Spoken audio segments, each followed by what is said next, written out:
The question that keeps popping up in travel forums and budget living groups is always the same. Can you really live in Peru on just $500 a month? Not survive, not scrape by, but actually live with dignity, good food, and maybe even have some fun along the way. Most people will tell you it's impossible, that you need at least $200 to yet $1,500 monthly to have a decent life anywhere in South America. But here's the thing. Most people have never actually tried it. They're basing their assumptions on Western expectations and tourist prices, not the reality of how millions of Peruvians actually live every single day. What if I told you that right now, as you're reading this, there are thousands of locals in Peru who are not just surviving but thriving on less than $500 per month? They're eating better food than most Americans, living in communities where neighbors actually know each other's names, and spending their evenings in ways that don't involve staring at screens. The secret isn't about cutting corners or living like a monk. It's about understanding how Peru actually works, not how travel blogs think it should work. But before we answer whether $500 can give you a good life in Peru, we need to talk about what Peru actually is. Because if you're still thinking of Peru as just Machu Picchu and llamas, you're missing about 99% of what makes this country one of the most fascinating places on Earth to actually live, not just visit. Peru sits on the western edge of South America, stretched between the Pacific Ocean and some of the most dramatic geography on the planet. This isn't a small country. We're talking about 1.3 million square kilometers, making it the 19th largest country in the world. But size is just the beginning of Peru's story. Within those borders, you've got three completely different worlds: the coastal desert, where half the population lives, the Andean highlands, where ancient cultures still practice traditions older than most European cities, and the Amazon rainforest that covers 60% of the country but feels like a different planet entirely. The coastal region, called La Costa, is where you'll find Lima, home to nearly 11 million people. That's about one-third of Peru's entire population crammed into one massive urban sprawl. This is where most expats end up, partly because it's familiar and partly because the weather is consistently mild year-round. No seasons to speak of, just perpetual spring with a gray winter that locals call La Garua. But here's what most people don't realize. Lima is also the most expensive part of Peru. Living there on $500 is possible, but you'll be making compromises that might surprise you. Then there's La Sierra, the highland region that includes cities like Cusco, Arequipa, and Huancayo. This is where your $500 starts to stretch much further, where you can rent a decent apartment for $150 to $200 per month and eat like royalty for 3 to 5 per day. The altitude takes some getting used to. Cusco sits at 11,200 feet above sea level, but the cost of living drops dramatically once you get above 8,000 feet. There's something poetic about that trade-off. The higher you go, the thinner the air gets, but the thicker your wallet stays. Finally, there's La Selva, the jungle region that most foreigners never even consider. Places like Iquitos, Pucallpa, or Tarapoto offer the lowest cost of living in all of Peru, but they come with their own unique challenges. We're talking about $200 apartment rentals, $1 meals, and transportation costs so low they seem like a printing error. The trade-off? You're living in the actual Amazon, with all the humidity, insects, and infrastructure challenges that come with that reality. Peru's economy runs on mining, agriculture, fishing, and tourism, with a growing services sector that's creating opportunities for remote workers. The currency is the sol, and as of 2024, $1 gets you about 3.7 sols. This exchange rate has been relatively stable, which matters a lot when you're planning a budget. Nothing ruins a $500 per month lifestyle plan like waking up to find your purchasing power cut in half because of currency fluctuations. But here's where it gets interesting. Peru has what economists call a dual economy. There's the formal economy where prices are set for tourists and middle-class Peruvians, and there's the informal economy where the majority of the population actually lives and works. Learning to navigate the informal economy isn't about being cheap or taking advantage of anyone. It's about understanding how things actually work for regular people. The political situation is, well, let's just say Peru has had some interesting years recently. Since 2016, the country has gone through several presidents, with corruption scandals and political upheaval that would make most countries dizzy. But here's the strange thing. Daily life continues pretty much unchanged. Markets still open at dawn, buses still run on their own mysterious schedules, and families still gather for Sunday lunch. Political chaos in Lima doesn't stop the lady down the street from making the best taku-taku you've ever tasted. This resilience isn't accidental.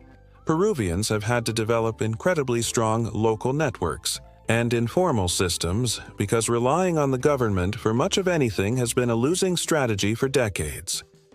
This actually works to your advantage as a budget-conscious foreigner because these informal networks are often where the real value is found. Now let's talk about what daily life actually looks like when you're not staying in tourist zones or expat bubbles. The average Peruvian wakes up around 6 a.m., not because they love mornings, but because that's when the bread trucks start their rounds through the neighborhoods. Fresh bread in Peru isn't a luxury. It's a daily ritual. Small bakeries and street vendors sell warm rolls for 20 to 30 cents each, and most families buy bread twice a day because by afternoon, morning bread is considered stale. Work schedules in Peru are longer than what most Americans are used to, but with a different rhythm. Many people work from 8 a.m. to 6 p.m. with a 2-hour lunch break in the middle. This isn't European-style leisure. It's practical adaptation to heat and traffic. During those 2 hours, people go home, eat with family, maybe take a quick nap, and then return to work. As a foreigner on a budget, this rhythm can work to your advantage because many services and shops offer cheaper menu del dia lunches during this time. Family is everything in Peru, and I mean everything. 3 generations living under one roof isn't poverty. It's strategy. Grandparents provide childcare, parents work, and young adults contribute income while saving money. This system allows families to pool resources in ways that make $500 per month per person go much further than it would for someone living alone. Understanding this can help you make better housing decisions and understand why certain neighborhoods are cheaper than others. Community life happens in the streets, plazas, and markets. Every neighborhood has its own character, its own informal leaders, and its own rhythm. Get to know the local market vendors, the guy who fixes phones on the corner, and the lady who sells newspapers from her little kiosk. These aren't just transactions. They're relationships that can dramatically improve your quality of life and help you access the informal economy where real value exists. Transportation is an adventure that doubles as entertainment. In Lima, you've got everything from modern buses to ancient combis, small buses, that seem to run on prayer and determination. The metro system covers some areas, but most people rely on a combination of buses, colectivos, shared taxis, and regular taxis. Outside Lima, transportation gets more creative. Colectivos between cities are essentially vans that leave when they're full, with full being a flexible concept that might include chickens, sacks of potatoes, and more people than physics suggests should fit. But here's the beauty of Peru's transportation chaos. It's incredibly cheap and goes everywhere. A bus ride across Lima costs about 30 cents. A colectivo from Cusco to the Sacred Valley runs maybe 2. Long-distance buses with beds and meals included might cost $20 to $30 for journeys that would cost hundreds in the U.S. The trade-off is predictability. Schedules are suggestions, not promises. Evening life varies dramatically depending on where you are. In Lima, you might find salsa clubs, craft beer bars, or late-night cevicherias serving until 2 a.m. In smaller highland cities, social life revolves more around family gatherings, local festivals, and surprisingly vibrant nighttime markets.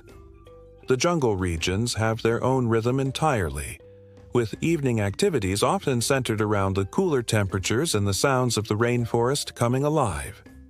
What strikes most foreigners is how much social interaction happens without money changing hands.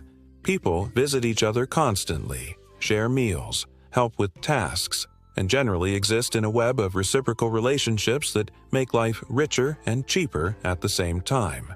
This isn't about being poor. It's about being wealthy in ways that don't show up in bank statements. One thing that confuses many visitors is the pace of life. Things happen when they happen, not when they're scheduled to happen. This drives Type A personalities absolutely insane, but once you adapt to it, it's actually quite liberating. When you're living on $500 a month, you have the luxury of time that most working people in expensive countries don't have. You can wait for the right bus, spend an hour chatting with a vendor, or take a 3-hour lunch because someone invited you to their cousin's birthday party. Now, let's talk about food, because this is where Peru goes from being a budget destination to being an absolute revelation. Peruvian cuisine has been getting international attention for the past decade, with Lima being declared a UNESCO City of Gastronomy and Peruvian restaurants winning awards worldwide. But here's the secret. The best Peruvian food isn't in fancy restaurants. It's in markets, street stalls, and neighborhood joints where locals eat every day. Ceviche is the obvious starting point, but it's so much more than the version most people know. Real ceviche varies by region. Coastal versions use different fish than highland versions, and jungle ceviche might include river fish or even plantains. A proper serving of ceviche costs $3 at local places, comes with sweet potato, corn, and cancha, toasted corn nuts, and is more filling than any meal you'd get for $15 in most Western cities. But ceviche is just the beginning. Lomo saltado, Peru's signature stir-fry, combines indigenous potatoes with Chinese cooking techniques and creates something completely unique. Aji de gallina turns simple chicken into a creamy, spicy dish that tastes like comfort food, and sophistication had a delicious baby. Anticuchos, grilled beef heart skewers. Sound intimidating but taste like the best barbecue you've ever had, served with bread and AG sauce for about $2. Street food in Peru operates on a completely different level than most countries. We're not talking about hot dogs and pretzels. Think grilled meats prepared by grandmothers who've been perfecting their recipes for 40 years.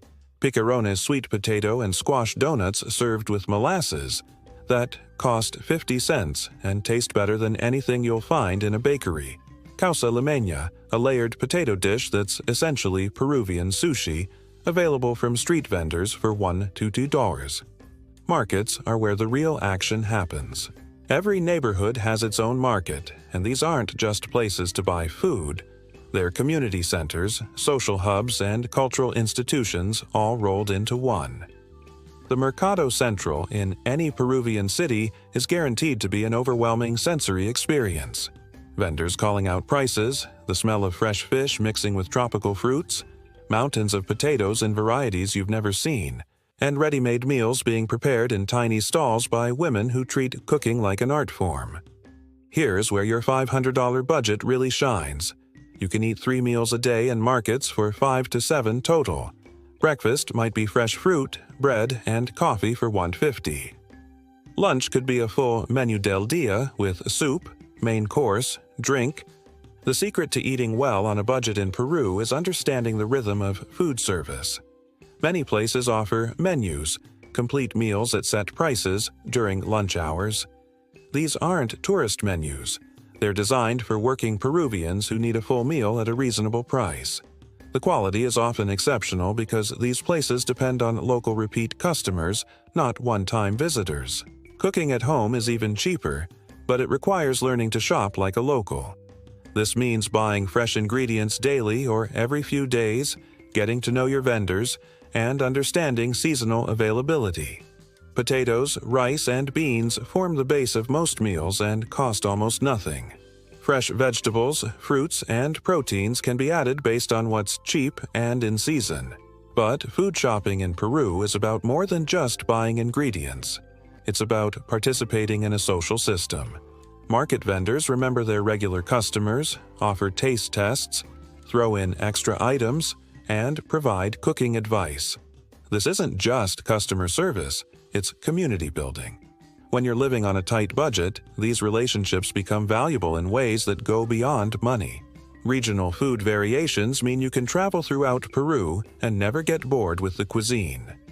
Coastal areas specialize in seafood and Chinese-influenced dishes. Highland regions excel at hearty stews, roasted meats, and potato dishes that will change your understanding of what potatoes can be. Jungle areas offer fresh fish, exotic fruits, and dishes made with ingredients you've never heard of. One thing that surprises many visitors is how seriously Peruvians take their food traditions. Meals are social events. Cooking techniques are passed down through generations, and there's genuine pride in local specialties. This cultural attitude toward food means that even simple, inexpensive meals are prepared with care and attention that makes them memorable. Comment 7. If you've ever tried to explain to someone back home that you're eating better for $5 a day than they are for $30, and they think you're living on rice and beans. Speaking of drinks, Peru's beverage culture deserves its own attention. Coffee in Peru is a revelation that most of the world is only beginning to understand. Peru is actually one of the world's largest coffee producers, growing beans at altitudes that would make most plants give up. The irony is that for decades, Peru exported all its best coffee while locals drank instant. That's changing rapidly, and now you can find excellent local coffee for $1 to $2 per cup in specialty shops, or decent coffee for 30-50 cents in local establishments. But coffee is just the beginning of Peru's drink story. Chicha morada, made from purple corn, is served everywhere and tastes like a cross between grape juice and a health drink. It's sweet, refreshing, and costs about 50 cents for a large glass. Chicha de jora, the fermented version, is traditional alcohol that's been made for thousands of years and is still produced in many highland communities. Coca tea isn't just a tourist novelty, it's daily medicine for anyone living above 8,000 feet. The first time you try to walk upstairs in Cusco, you'll understand why locals drink this stuff constantly. It tastes like a mild green tea and actually works to combat altitude sickness. A box of coca tea bags costs about $2 and will last weeks. Fresh juices are available everywhere, made from fruits you've never seen before. Lucuma tastes like maple syrup mixed with sweet potato. Chirimoya is like vanilla custard grown on a tree. Aguaje comes from the Amazon and is supposed to have incredible health benefits. Pisco, Peru's national spirit, ranges from cheap bottles that cost $5 to premium versions that compete with the world's best spirits. Pisco Sour is the obvious cocktail, but locals drink pisco in many different ways. The beautiful thing about living in Peru on a budget is that you can afford to experiment with different brands and styles without breaking the bank. Beer culture in Peru is dominated by a few major brands, but craft brewing is exploding in Lima and other major cities. A bottle of Pilsen or Cristal costs about $1 in stores, maybe $2 to $3 in bars. Craft beers run 3 flowers, which is still incredibly reasonable compared to most countries. What's interesting about drinking culture in Peru is how social it is. People rarely drink alone, and sharing drinks is common. If someone offers to share a beer or a glass of chicha, it's not just politeness, it's genuine community building. This social aspect of drinking means your alcohol budget can go much further than you'd expect, especially if you're open to participating in local social customs.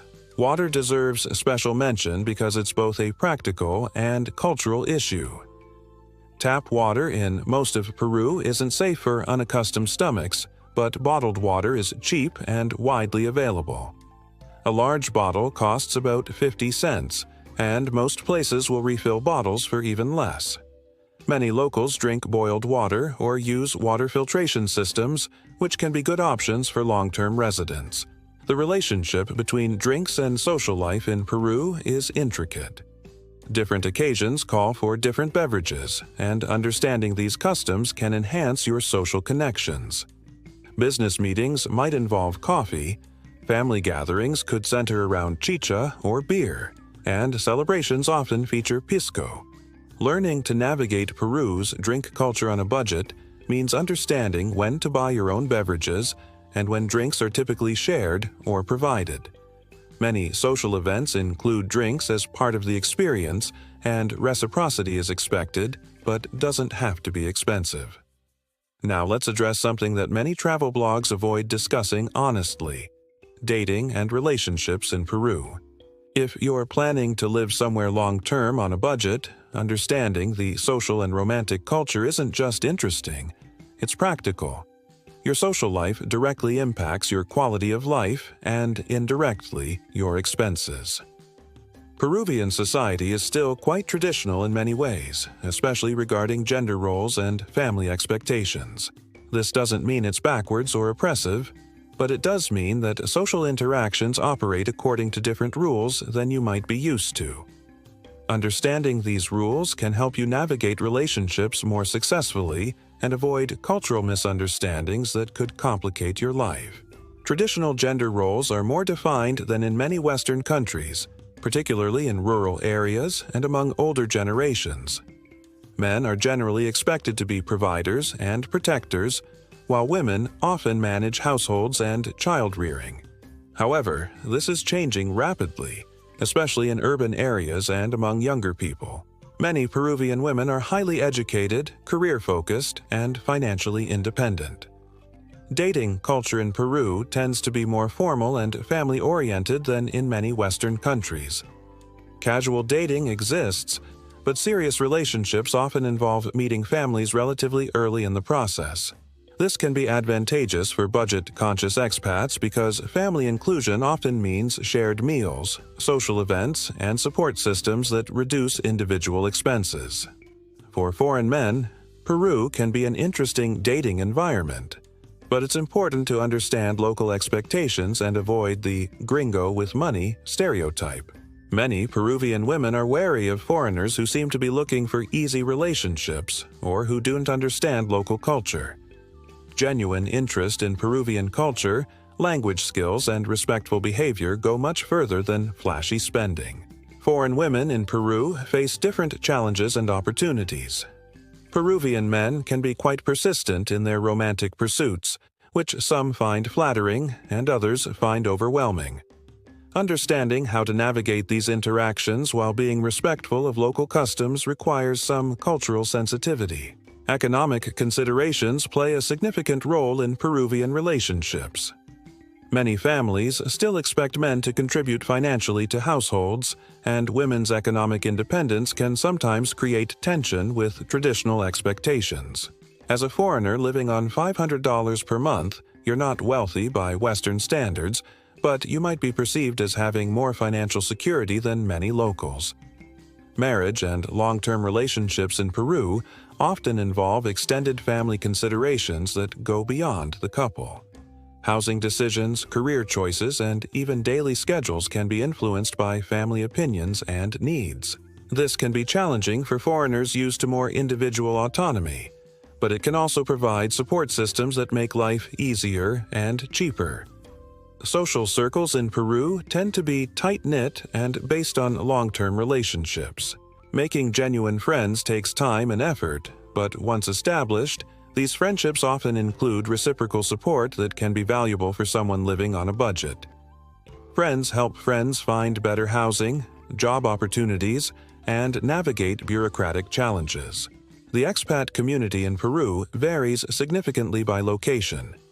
Lima has a large, diverse expat population with established social networks, activities, and support systems. Smaller cities might have very small expat communities, which can mean more integration with local communities but less familiar social support. Gender-based safety considerations are important, particularly for women.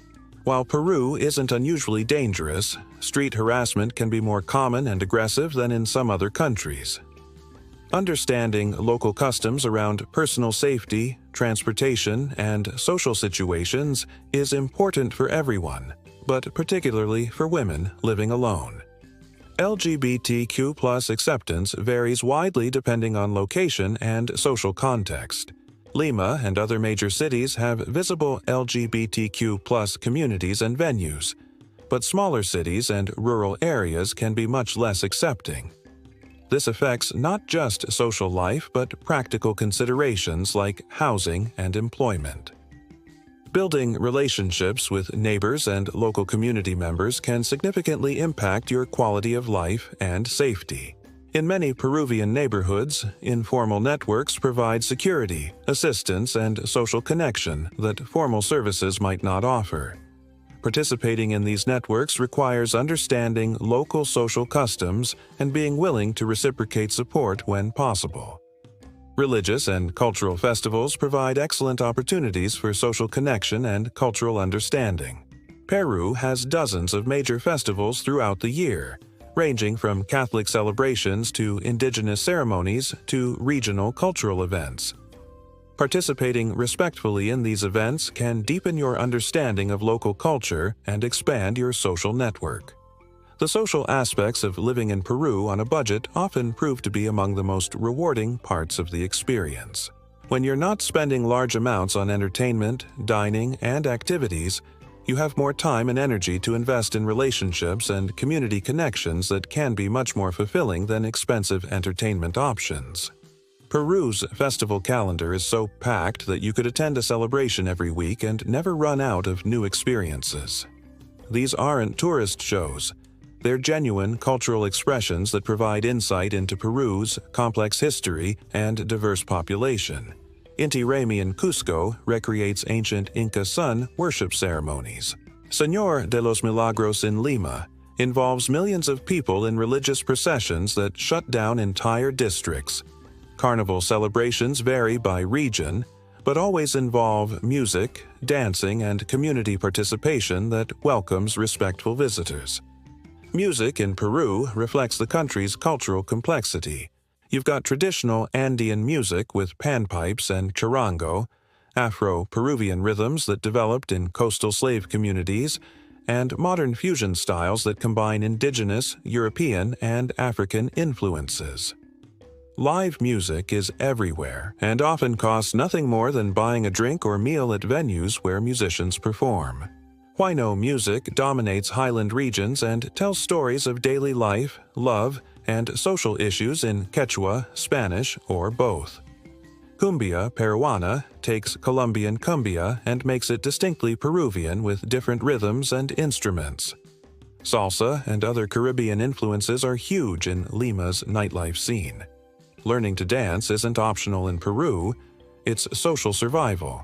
Even if you're terrible at it, making an effort to participate in dancing shows respect for local customs and opens doors to social acceptance. Most festivals include community dancing, where everyone participates regardless of skill level. Art and crafts traditions in Peru go back thousands of years and continue evolving today. Textiles from different regions tell stories through patterns and colors that have been passed down through generations. Pottery techniques developed by pre-Columbian cultures are still used by contemporary artisans. Woodworking, metalwork, and jewelry making all have distinctive Peruvian styles that reflect local materials and cultural influences. Religious traditions in Peru blend Catholic, indigenous, and African elements in ways that create unique spiritual practices. Most Peruvians identify as Catholic, but their Catholicism often incorporates indigenous beliefs about nature, ancestors, and community responsibility. Understanding these religious syncretisms helps explain many social customs and community practices. Community celebrations often center around patron saints, harvest seasons, or historical events. These celebrations provide opportunities for social bonding, cultural education, and pure entertainment that don't cost anything beyond food contributions or small donations. They also provide insights into local values, concerns, and sources of pride. The collective nature of many Peruvian celebrations contrasts sharply with the individualistic entertainment culture in many Western countries. Instead of paying for individual entertainment experiences, community members contribute time, energy, and resources to create shared experiences that benefit everyone. For someone living on $500 per month, Peru's rich festival and cultural calendar provides entertainment value that would cost thousands in countries where cultural events are commercialized. The trade-off is that you need to participate actively rather than passively consume entertainment. Let's break down the actual numbers because this is where theory meets reality. Can you actually live on $500 per month in Peru? The answer depends entirely on where you live, how you live, and what you consider acceptable quality of life. In Lima, $500 per month is possible, but requires significant compromises. Housing will eat up $200 to $300 of your budget if you want to live alone in a decent neighborhood. Add utilities, internet, and transportation, and you're left with maybe $150 to $200 for food, entertainment, and everything else. It's doable, but you'll be living more like a struggling local than a comfortable expat. But move to a smaller highland city like Huancayo, Ayacucho, or even Cusco, and your $500 starts looking much more reasonable. A decent apartment might cost $100, $150 per month. Utilities run $30 to $50. Transportation costs drop to almost nothing if you use local buses and colectivos.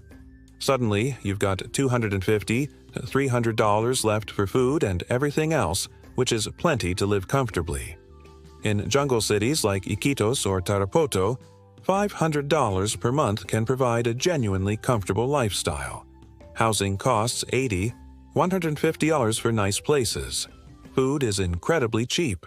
Transportation is minimal since these cities are small and walkable. The challenges are infrastructure, climate, and limited access to certain goods and services. Let's look at specific budget breakdowns for different scenarios. In Cusco, a realistic $500 monthly budget might look like this. Rent for a one-bedroom apartment in a decent neighborhood, $120.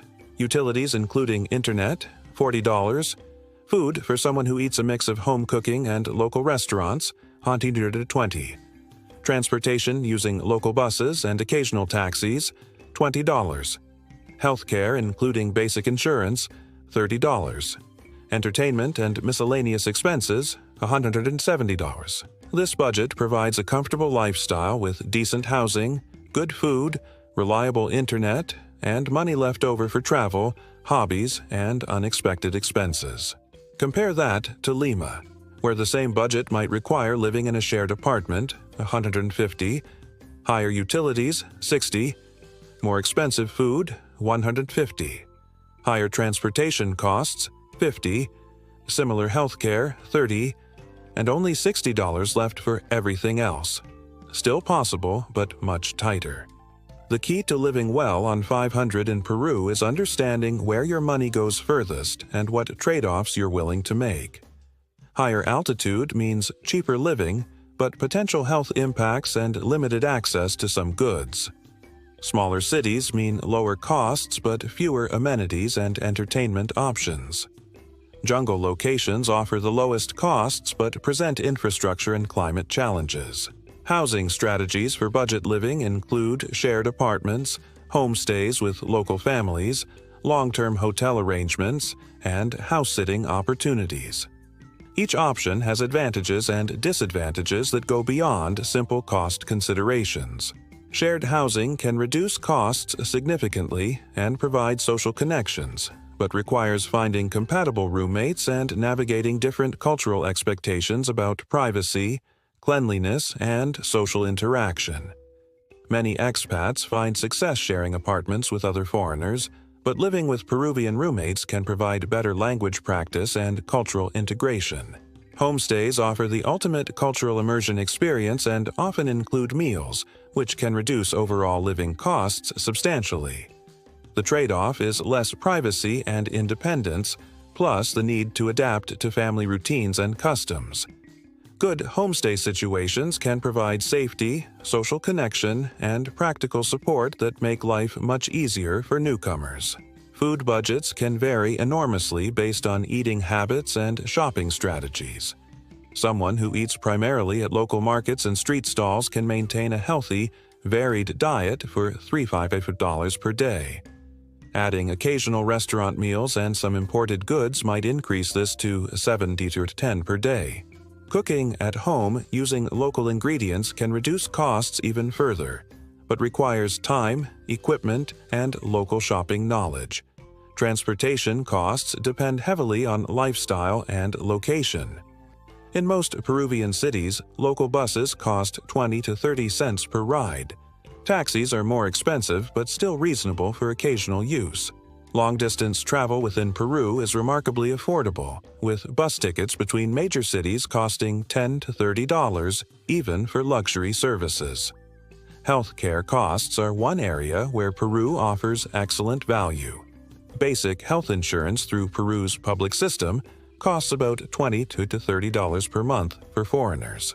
Private healthcare is also affordable, with doctor visits costing $15 to $30, and basic procedures costing a fraction of U.S. prices. Many expats find they can afford better healthcare in Peru than they had in their home countries. Entertainment and lifestyle expenses vary based on personal interests and social connections. Someone who enjoys local music, festivals, and outdoor activities can have a rich entertainment life for very little money. Those who prefer international entertainment, imported goods, or expensive hobbies will need larger budgets. The informal economy plays a huge role in making $500 budgets work in Peru. This includes everything from buying produce directly from farmers to getting services from unlicensed but skilled providers. Navigating the informal economy requires cultural understanding and language skills, but can reduce living costs significantly. Understanding seasonal price variations can help stretch budgets further. Fruits and vegetables are much cheaper during harvest seasons. Tourist areas have high and low seasons that affect housing and service costs. Learning these patterns allows for better budget planning and timing of major expenses. Currency considerations matter for budget planning. The Peruvian sol has been relatively stable against the US dollar, but exchange rate fluctuations can impact purchasing power.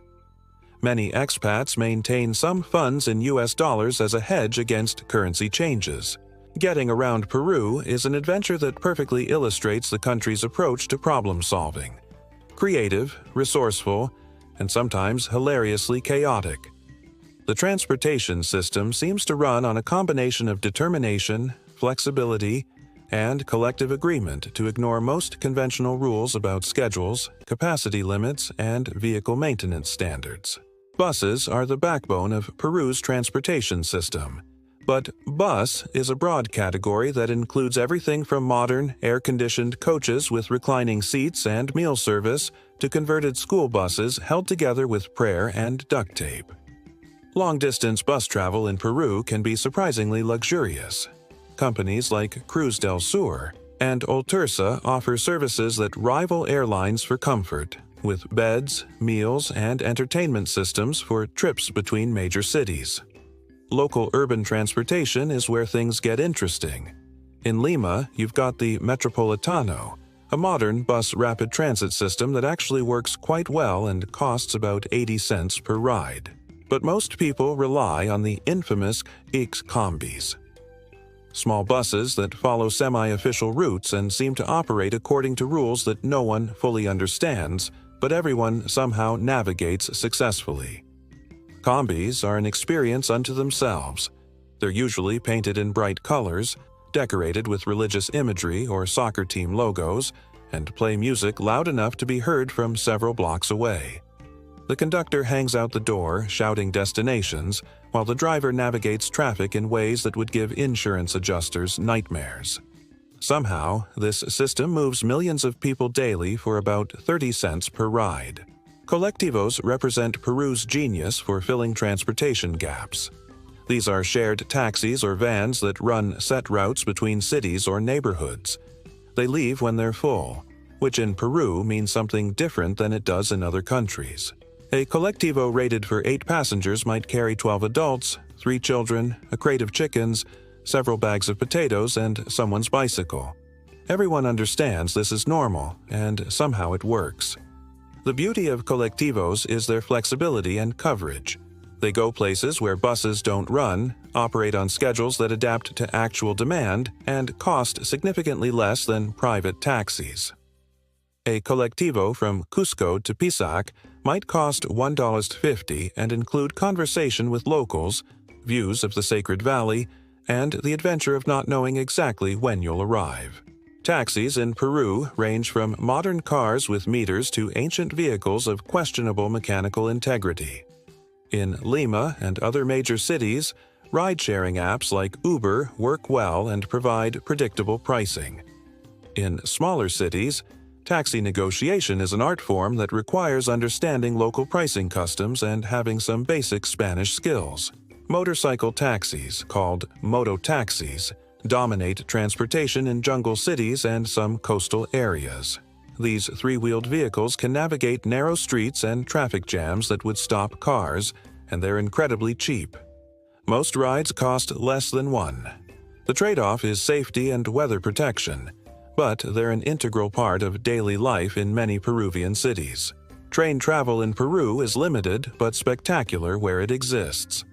The train from Cusco to Machu Picchu is expensive and tourist-oriented, but other routes like the train from Lima to Huancayo offer incredible mountain scenery at reasonable prices.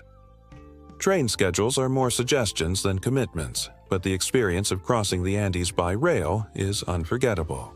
Domestic flights in Peru have become more affordable and reliable in recent years. Budget airlines like Viva Air and JetSmart offer flights between major cities for $50 to $100, which can be competitive with long bus journeys when you factor in time and comfort. Lima to Cusco flights run about $80 to $120 and save you a 20-hour bus ride through challenging mountain terrain. River transportation is essential in jungle regions where roads don't exist or become impassable during rainy seasons. Boats, ranging from small motorized canoes to multi-level passenger vessels, carry people and cargo throughout the Amazon basin. This is not tourist transportation. It's how people actually move around in areas where the only highways are rivers. Walking and cycling are viable transportation options in many Peruvian cities, though traffic patterns and infrastructure quality vary significantly. Some cities have developed bike lanes and pedestrian areas, while others remain dominated by vehicles and require defensive walking strategies. Transportation costs on a $500 monthly budget require strategic thinking. Local transportation in most cities costs $15 to $25 per month for regular users. Long-distance travel needs to be planned and budgeted separately, but Peru's affordable bus system makes it possible to travel extensively without breaking the bank. Understanding Peru's transportation culture helps explain a lot about the country's approach to life in general. Flexibility is valued over punctuality. Community cooperation is more important than individual efficiency. Creative problem-solving beats rigid adherence to rules. These values show up in every aspect of Peruvian society, not just transportation. For budget-conscious travelers, Peru's transportation system provides incredible value once you understand how it works. You can travel thousands of kilometers, see dramatic geographical changes, and experience different cultures for less than you'd spend on a week of public transportation in most developed countries. Peru offers natural wonders that go far beyond the famous Machu Picchu, and many of these incredible places can be visited on a serious budget. When you're living on $500 per month, expensive tours and luxury accommodations aren't options, but that often leads to more authentic and memorable experiences. The Amazon rainforest covers 60% of Peru and offers some of the most accessible jungle experiences in South America. Iquitos serves as the gateway to the northern Amazon, while Puerto Maldonado provides access to the southern jungle regions. Budget jungle experiences might involve staying in basic lodges, traveling by public riverboats, and hiring local guides rather than expensive tour companies. The trade-off is comfort and predictability, but the wildlife viewing and cultural experiences are often better because you're participating in real jungle communities rather than sanitized tourist experiences. The coast of Peru stretches for 2,400 kilometers and includes everything from dramatic cliffs to expansive beaches to one of the world's driest deserts. Huacachina Oasis, near Ica, is a postcard-perfect desert lagoon surrounded by massive sand dunes. Budget travelers can stay in backpacker hostels for $10 to $15 per night and arrange dune buggy and sandboarding experiences directly with local operators rather than through expensive tour companies. Northern Peru contains archaeological sites that rival Machu Picchu for historical significance but receive a fraction of the visitors. Chachapoya region includes clifftop cities, massive sarcophagi, and cloud forest landscapes that feel like something from a fantasy novel. Visiting these areas requires more planning and flexibility than tourist trail destinations, but costs are dramatically lower and experiences are more authentic. The highlands of Peru contain thousands of lakes, glacial valleys, and mountain peaks that provide world-class hiking and mountaineering opportunities. Huacachina Cordillera, near Huaraz, offers access to Peru's highest peaks and most spectacular mountain scenery. Budget trekking involves staying in basic mountain huts, hiring local guides, and using public transportation to reach trailheads. Rainbow Mountain has become increasingly popular in recent years, but it's still possible to visit on a budget by joining local tours from Cusco rather than expensive private excursions. The experience involves a challenging hike at high altitude, but the geological formations and views are genuinely spectacular.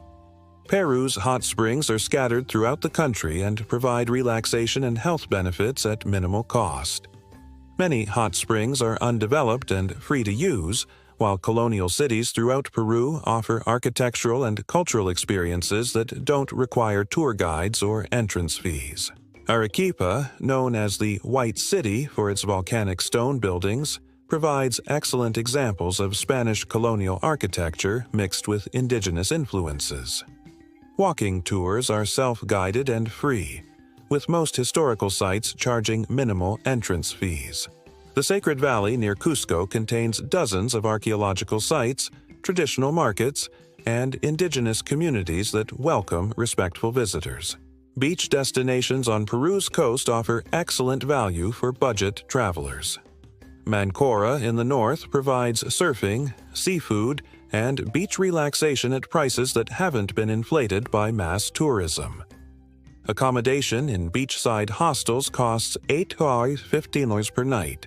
Meals are inexpensive and excellent, and activities revolve around natural attractions rather than expensive entertainment. Cave systems throughout Peru range from easily accessible caverns to challenging underground expeditions. Many caves contain pre-Columbian artwork, unusual geological formations, or archaeological artifacts. Most charge minimal entrance fees and can be explored independently or with inexpensive local guides. Wildlife viewing opportunities exist throughout Peru and don't require expensive eco-lodges or private tours. Birdwatching in Peru includes access to over 1,800 species, many of which can be observed from public areas or by hiring local guides for much less than commercial tour operators charge. The key to experiencing Peru's natural wonders on a budget is flexibility, advanced planning, and willingness to travel like locals rather than tourists. This often results in more authentic experiences, better cultural interactions, and memories that last longer than those from expensive, sanitized tourist experiences.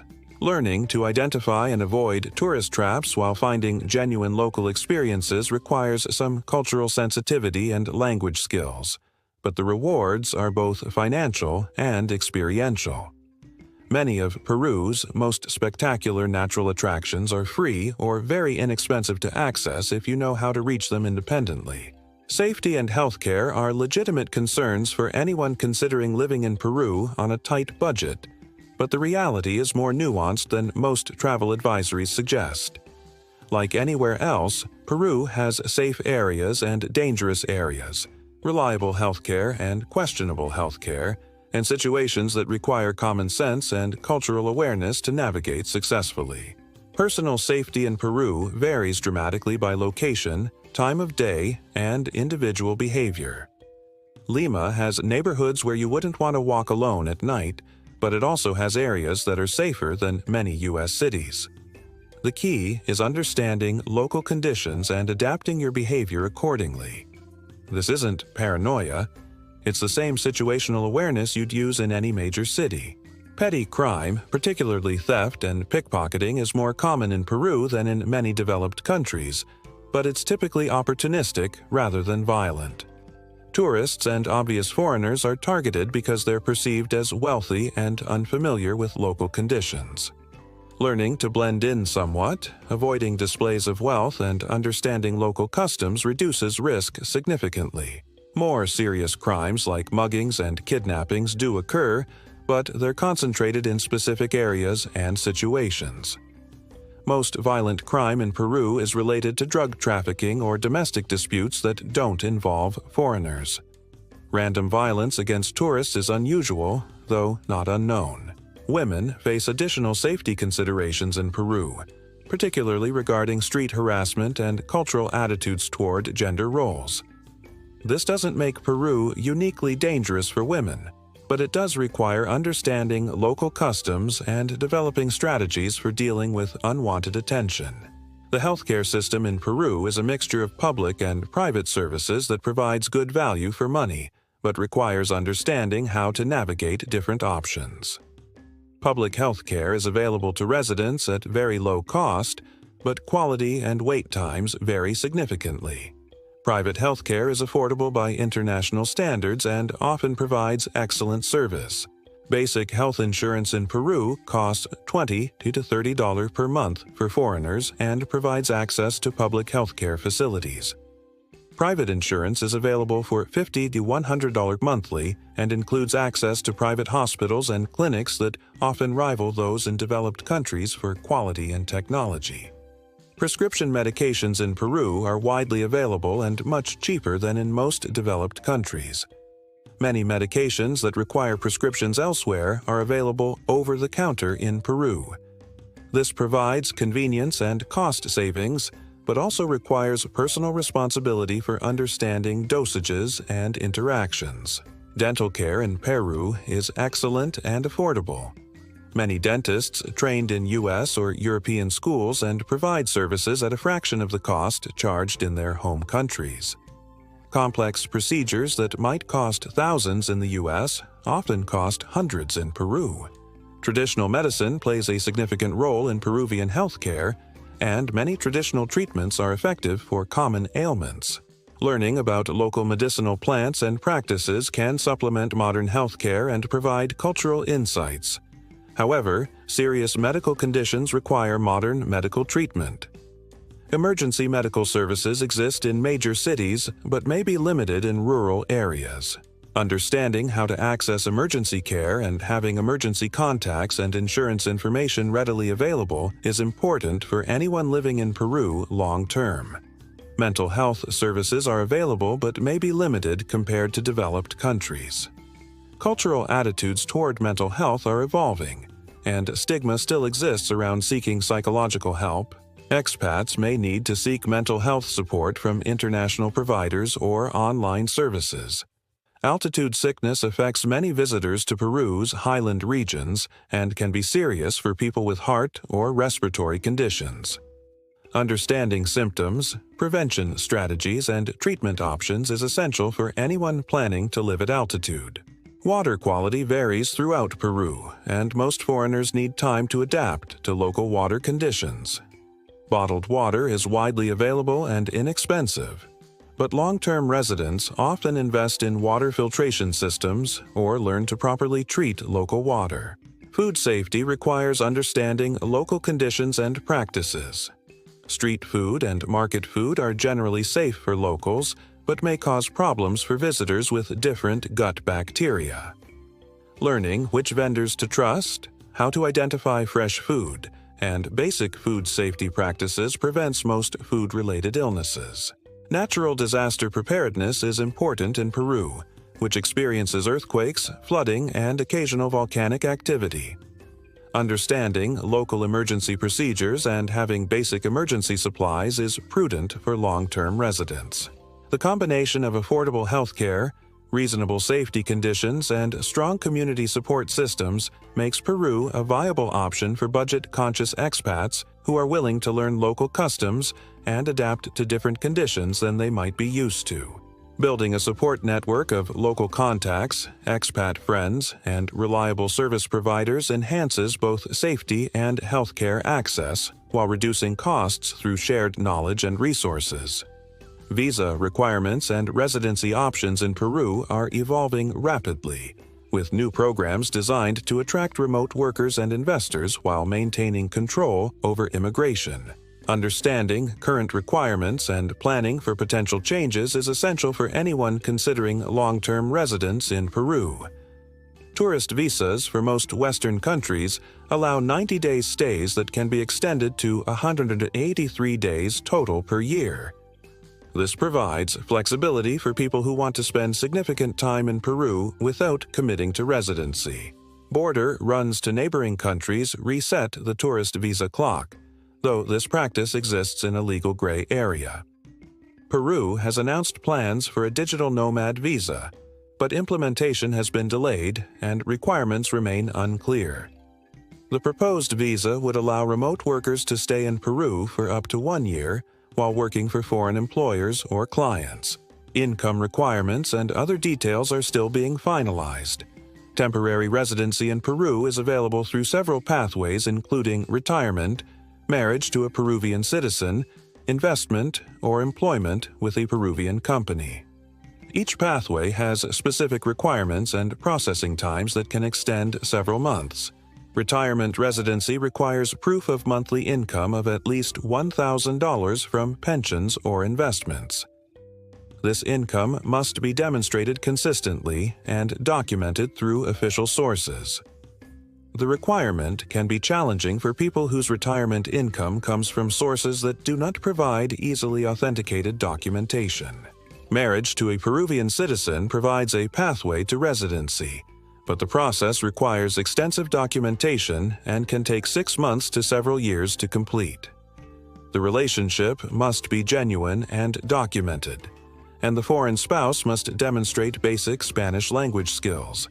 Investment residency requires investing at least $25,000 in a Peruvian business or real estate.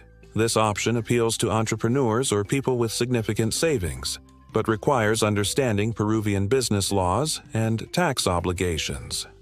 Work visas require sponsorship from a Peruvian employer and are tied to specific jobs.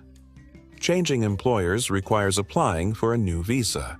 Work visas don't provide a direct path to permanent residency and can be difficult to obtain for non-specialized positions. Student visas are available for people enrolled in Peruvian educational institutions and can provide a pathway to longer-term residence. Language schools, universities, and vocational programs all qualify, though requirements and costs vary significantly. Religious worker visas exist for people working with recognized religious organizations in Peru. This category includes missionaries, charity workers, and religious educators, but requires sponsorship from established organizations. Tax obligations for residents and non-residents differ significantly. Residents are taxed on worldwide income, while non-residents are only taxed on Peruvian source income. Understanding tax obligations and planning for compliance is essential for anyone considering residency. Banking requirements for residents include opening local bank accounts, which can be challenging without proper documentation. Non-residents have limited banking options, which can complicate paying rent, utilities, and other local expenses. Driving licenses for residents require taking local driving tests and providing extensive documentation. Tourist licenses are accepted for short-term visitors, but long-term residents need local licenses. Healthcare access and insurance requirements vary based on visa status. Residents have access to public healthcare systems, while tourists typically need private insurance or pay out of pocket for medical services. The expat community in Peru varies significantly by location and includes retirees, digital nomads, business owners, missionaries, and people married to Peruvians. Each group has different experiences, challenges, and resources that can be helpful for newcomers. Legal assistance for visa and residency issues is advisable, given the complexity of Peruvian immigration law and frequent changes in requirements. Costs for legal help are reasonable compared to most countries, but finding reliable attorneys requires research and references. Language requirements exist for most residency categories and include both formal testing and practical demonstration of Spanish skills. Learning. Spanish before applying for residency makes the process much smoother and demonstrates commitment to integrating into Peruvian society. Cultural integration expectations aren't legally required, but are practically important for successful long-term residents. Understanding local customs, participating in community life, and showing respect for Peruvian culture makes bureaucratic processes easier and improves quality of life. Planning for visa renewals, residency applications, and potential changes in immigration law requires staying informed about current requirements and maintaining proper documentation. Requirements can change with little notice, and preparation prevents last-minute complications. After spending months researching costs, talking to locals, navigating transportation chaos, and eating more ceviche than any human probably should, the question remains: can you really live well in Peru on $500 per month? The answer is yes, but with important caveats that most travel blogs won't tell you. The $500 budget works, but it requires embracing a completely different lifestyle than what most Westerners consider normal. You're not going to live in a modern apartment with central air conditioning, eat imported foods whenever you want, or maintain the same entertainment habits you had in your home country. But here's the thing that surprised me most: you might not want to. Living on $500 per month in Peru forces you to engage with local culture in ways that wealthier expats often miss. You shop at neighborhood markets where vendors remember your name and ask about your family. You take buses and colectivos where conversations happen naturally and strangers offer to help when you look confused. You attend local festivals not as a tourist observer, but as a community member who contributes time and energy to collective celebrations. The financial constraints that initially seem limiting often become liberating. When you can't afford expensive restaurants, you learn to cook with local ingredients and techniques that connect you to centuries of culinary tradition. When you can't afford luxury accommodations, you stay in places where you meet other travelers and locals who become friends and cultural guides. When you can't afford private tours, you explore independently and discover places that aren't in guidebooks. But let's be honest about the challenges.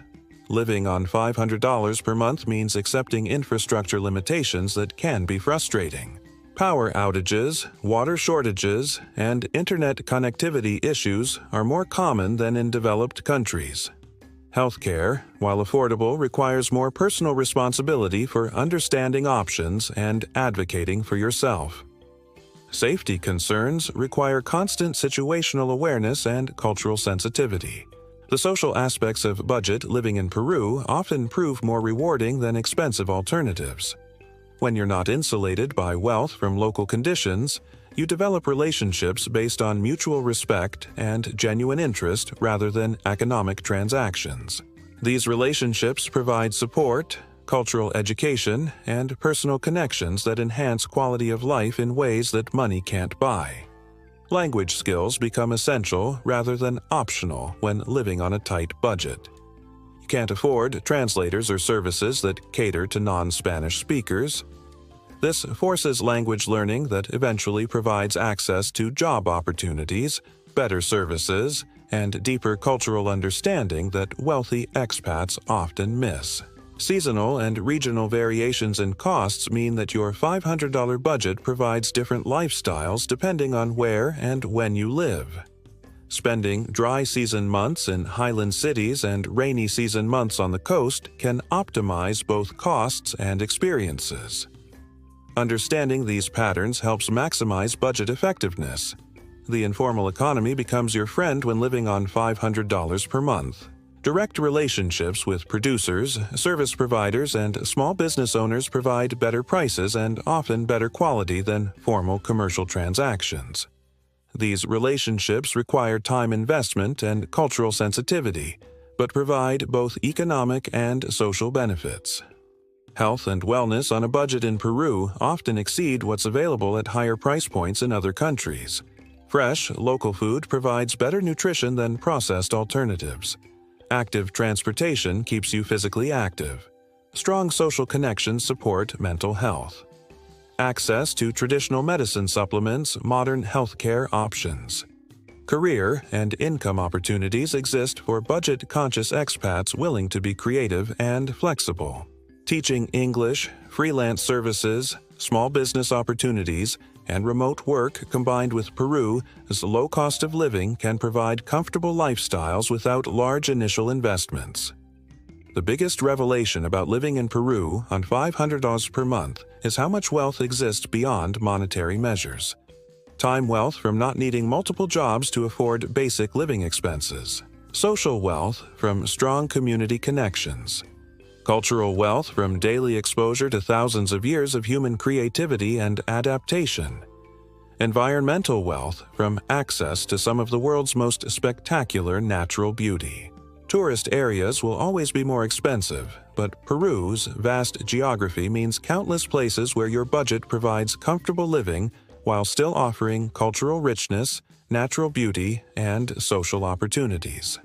The key is choosing locations based on lifestyle preferences rather than tourist infrastructure.